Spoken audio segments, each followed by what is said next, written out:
Hello friends, welcome to my channel. দেশ এবং দেশের বাইরে থেকে যারা আজকে আমার ভিডিওটি কন্টিনিউ করেছেন প্রত্যেককে gardener tips with Kamal YouTube চ্যানেলে স্বাগতম। ছাদ বাগানে আমাদের সবচেয়ে প্রিয় প্রজাতি হলো সাইট্রাস।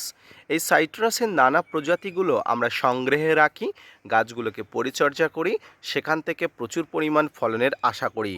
কিন্তু কখনো কখনো সমস্যা হয়ে দাঁড়ায় আমাদের গাছগুলো সঠিকভাবে গ্রোথ না হওয়া, সঠিকভাবে খাবার দিলেও গাছগুলো সঠিকভাবে গ্রোথ হচ্ছে না, এমনটি অনেকের মনে প্রশ্ন থাকে। আর আজকের ভিডিওর আলোচনার বিষয়বস্তু লেবু গাছের সঠিক গ্রোথ হওয়া অর্থাৎ বৃদ্ধি না হওয়ার কারণ এবং এই বৃদ্ধি হওয়ার জন্য আপনাকে কি কি করতে হবে, কি কি পরিচর্যা করতে হবে, কি কি সার প্রয়োগ করতে হবে, সর্বোপরি লেবু গাছের বৃদ্ধি হওয়ার জন্য আপনাকে কি কি পরিচর্যা নিতে হবে, তাই নিয়ে থাকছে আজকের ছোট্ট উপস্থাপনাটি। না স্কিপ করে কন্টিনিউ করুন।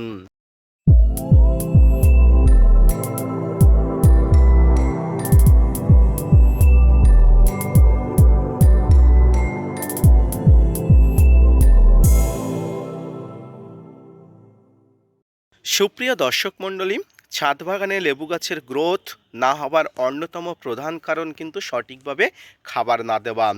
লেবু গাছে যদি সঠিকভাবে খাবার আপনারা সঠিক পদ্ধতিতে দিতে পারেন তাহলে বুঝবেন আপনার ছাদ বাগানের লেবু গাছে সঠিকভাবে আপনার গ্রোথ হবেই। আরেকটি গ্রোথ না হবার অন্যতম কারণ হলো সঠিকভাবে পাত্রের পরিবর্তন অর্থাৎ রিপোর্টিং অবশ্যই করতে হয়। একটি লেবু গাছের সঠিকভাবে পাত্রের অভাব পড়লে গাছটি কিন্তু সঠিকভাবে রুট বল হয়ে যায় এবং গাছটি কিন্তু গ্রোথ হতে পারে না। তাই গাছটি যখন মনে করবেন গাছটির পাত্রটা পরিবর্তন করা দরকার, চেঞ্জ করা দরকার, অবশ্যই কিন্তু পরিবর্তন করবেন। দেখুন, আপনারা কয়েকদিন আগে দেখেছিলেন আমার এই পাত্রটি কিন্তু একটা ছোট্ট টবে ছিল। তারপরেই কিন্তু পরবর্তীতে আমি রিপোর্টিং করেছিলাম এবং পরবর্তীতে গাছের অবস্থা দেখুন, গাছ কিন্তু খুব সুন্দরভাবে গ্রোথ হয়েছে, অভিযোজন করিয়ে নিয়েছে, পাশাপাশি গাছটি কিন্তু বৃদ্ধি হচ্ছে। অর্থাৎ এক কথায় বলা যায় গাছের সঠিকভাবে খাবার এবং সঠিক গ্রোথ হবার জায়গা যদি গাছ পেতে পারে তাহলে কিন্তু গাছ সঠিকভাবে বৃদ্ধি পাবে। এবার অনেকের মনে প্রশ্ন থাকতে পারে যে গাছ বৃদ্ধি হবার জন্য, গ্রোথ হবার জন্য আমাকে কি কি করতে হবে। যে কোনো গাছকে বৃদ্ধি বা গ্রোথ হবার জন্য প্রয়োজন এবং অন্যতম প্রয়োজন হলো খাবার। এই খাবারের মধ্যে সমস্ত ধরনের ম্যাক্রো এবং মাইক্রো নিউট্রিয়েন্ট গঠিত খাবার প্রয়োজন। তো কি কি খাবার দেবেন আসুন এবার আপনাদের বিস্তারিত আলোচনা করে দিই। যে কোনো গাছের বৃদ্ধি হবার জন্য যেমন জৈব খাবারের প্রয়োজন আছে, ঠিক তেমনি অজৈব বা রাসায়নিক খাবারেরও প্রয়োজন আছে। তবে আমি সবসময় আমার ছাদ বাগানিদের সাজেস্ট করব জৈব খাবারের মাধ্যমে ছাদ বাগানকে বড় করে তোলা অর্থাৎ বৃদ্ধি করে তোলা। যদিও আমার এই গাছটি কিন্তু ডাল থেকে করা অর্থাৎ কলম থেকে তৈরি করা আমার নিজের হাতের, গাছটির কিন্তু গ্রোথ যথেষ্ট ভালো আছে। গাছটি কিন্তু এখান থেকে আমি কিছু ছাঁটাই করে দিয়েছিলাম, এখান থেকে কিছু ছাঁটাই করে দিয়েছিলাম এই রিপোর্টিং করার পরবর্তী অংশে, যাতে গাছটি দুর্বল না হয়ে যায়। এবং এরপরে যেটি করেছিলাম, এই মাটিতে আমি কি কি মিশ্রণ করেছিলাম আপনাদের একটু বলে দিই। লেবু গাছ সবসময় মিশ্র খাবার খেতে পছন্দ করে, অর্থাৎ শিংকুচি, নিমখোল, হাড়গুঁড়ো, ভার্মিকম্পোস্ট, সর্ষের খোল, বাদাম খোল, এই ধরনের জিনিসগুলো কিন্তু খুব ভালো পছন্দ করে। তাই এই ধরনের জিনিসগুলো দিয়ে কিন্তু প্রচুর পরিমাণ আমি গাছটিকে রোপণ করেছিলাম। এর পরবর্তীতে কিন্তু গাছের গোড়াতে আমি আর কিছু দেইনি, অর্থাৎ রিপোর্টিং করা হয়েছে প্রায় 2 থেকে আড়াই মাস হয়ে গেছে। এরপরে কিন্তু গাছটিকে আমি কোনো খাবার দিইনি। দেখুন, সেই যে খাবার দিয়েছিলাম সেই খাবারটি খেয়ে কিন্তু গাছ ধীরে ধীরে বেড়ে উঠছে, বেড়ে যাচ্ছে এবং গাছের স্বাস্থ্য কিন্তু ধীরে ধীরে ভালো হচ্ছে। এক কথায় যদি সঠিক পরিমাণ খাবার আপনার ছাদ বাগানের লেবু গাছের গোড়াতে দেওয়া যায়, গাছের গ্রোথ বা বৃদ্ধি কেউ কিন্তু আটকে রাখতে পারবে না। এরপরে গাছের গোড়াতে পটাশের চাহিদা যোগানের জন্য আমি অবশ্যই গাছের গোড়াতে দেখুন পেঁয়াজের খোসা কিন্তু কেটে কুচি করে জলে ভিজিয়ে সেই জলটা কিন্তু মাঝে মাঝে দিয়েছি, আপনারা দেখতে পাচ্ছেন প্রমাণ হিসাবে। কারণ পেঁয়াজের খোসায় প্রচুর পরিমাণ সালফার, ফসফরাস, পটাশ সব কিছু থাকে, তাই পেঁয়াজের খোসা কিন্তু গাছের গোড়াতেও কিন্তু দিয়েছি জলের মিশ্রণ হিসাবে, তাতে কিন্তু গাছের পটাশের চাহিদা কিন্তু পূরণ হয়েছে। এভাবে ছাদ বাগানের গাছটাকে আপনাকে লক্ষ্য রাখতে হবে, পরিচর্যা করতে হবে, তাহলে কিন্তু অবশ্যই আপনার গাছ বড় হয়ে উঠবে।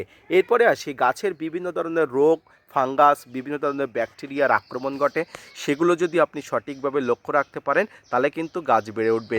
লেবু গাছে সাধারণত এই শীতকালে একটি সাধারণ সমস্যা হয় যেটিকে বলা হয় শুটি মোল্ড। দেখুন, আমার এই গাছটিতে এত পরিমাণ শুটি মোল্ডে ছিল, আমি ধীরে ধীরে গাছটাকে কিন্তু করেছি সঠিকভাবে সঠিকভাবে ঠিক করেছি। দেখুন এই যে পাতা, এই পাতার উপর দেখতে পাচ্ছেন একটা লেয়ার বা আস্তরণ দেখতে পাচ্ছেন, এই লেয়ার বা আস্তরণকে সুটি মোট বলে। এবং আমার হাতটা দেখতে পাচ্ছেন নোংরা ময়লার আস্তরণ। এই নোংরা ময়লার আস্তরণে কিন্তু বিভিন্ন ধরনের ফাঙ্গাসের উৎপাত ঘটে। এগুলো কি? এইগুলো শিশিরের সঙ্গে বিভিন্ন ধরনের ধুলো বালি আশ্রয় নেয়। এই ধুলো বালিতে কিন্তু এক ধরনের ফাঙ্গাস আশ্রয় নেয়। এই ফাঙ্গাস কিন্তু বেড়ে ওঠে গাছে। এটি দেখলে অবশ্যই গাছের পাতাগুলো ছিঁড়ে ফেলবেন এবং গাছে একটি ভালো মানের ফাঙ্গিসাইড যেমন ব্লাইটক্স, ব্লু কপার এই ধরনের ফাঙ্গিসাইডগুলো অবশ্যই দিয়ে দেবেন। সাধারণত সারা বছর যাবৎ এই ধরনের সমস্যাটি থাকে না, শীতকালে এই সমস্যাটি হয়। আর শীতকালে গাছের যেহেতু গ্রোথ বন্ধ হয়ে যায়, গাছের গ্রোথ স্থিমিত হয়ে যায়, আর এই ধরনের সমস্যা দেখা দিলে কিন্তু গাছে আরও বেশি সমস্যা হয়। তাই কিন্তু আপনারা অবশ্যই এদিকে নজর রাখবেন।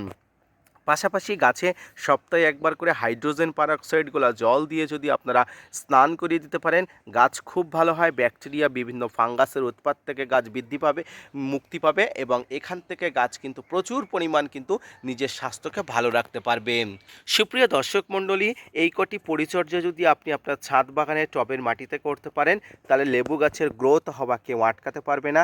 আপনার ছাদ বাগানে লেবু গাছে সঠিকভাবে খাবার দেওয়া থেকে শুরু করে ফাঙ্গিসাইড, কীটনাশক, মাইক্রোনিউট্রিয়েন্ট বিভিন্ন ধরনের অনুখাদ্য প্রয়োগ করলে প্রচুর পরিমাণ কিন্তু লেবু গাছ বৃদ্ধি হয়ে উঠবে, তার কোনো সন্দেহ নেই। তো আজকের ভিডিওটি এই পর্যন্ত। আজকের ভিডিও থেকে যদি আপনি কোনো উপকৃত হন, স্যাটিসফাইড হন, কোনো প্রশ্ন মনে থেকে থাকে, অবশ্যই কমেন্টস করবেন। ভিডিওটি ভালো লাগলে লাইক দেবেন, চ্যানেলটি সাবস্ক্রাইব করে পাশে থাকা বেল আইকনটি বাজিয়ে দেবেন এবং gardener tips with Kamal YouTube চ্যানেলের ফ্যামিলি মেম্বার হয়ে থেকে যাবেন। ধন্যবাদ।